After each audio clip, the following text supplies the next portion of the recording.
The story of a man who worshipped Allah for 500 years. Hazrat Jabir, may Allah be pleased with him, narrates that the Prophet Muhammad, peace be upon him, once came out of his house and said, "Just now, my friend Hazrat Jibril, peace be upon him, came and told me this. There was a man from the previous nations who left everything, his home, family, and wealth, to worship Allah. He went to a hill-like place in the middle of the sea. The sea was so vast that there was water extending for 4,000 parasangs in every direction from the hill. There was no food there, and the sea water was extremely salty. Allah, by His grace, made a pomegranate tree grow there and provided a spring of sweet water the size of a finger. This worshipper spent all day and night in worship. In 24 hours, he would eat one pomegranate and drink one glass of water from the sweet spring. He continued this way for 500 years. When his time of death approached, he prayed to Allah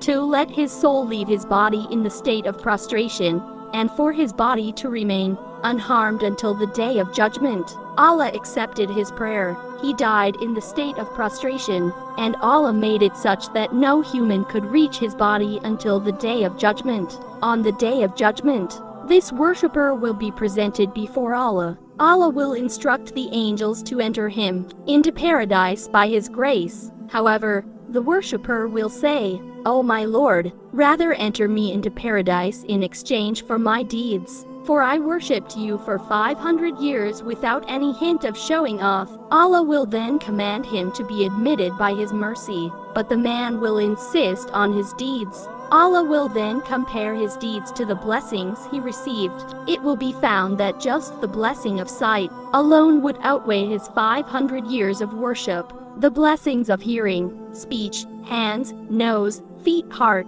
and mind will still remain to be accounted for. Furthermore, the sweet water he drank and the pomegranates he ate for 500 years will still need to be accounted for. Allah will then say, "Your 500 years of worship have been exhausted by just one of my blessings.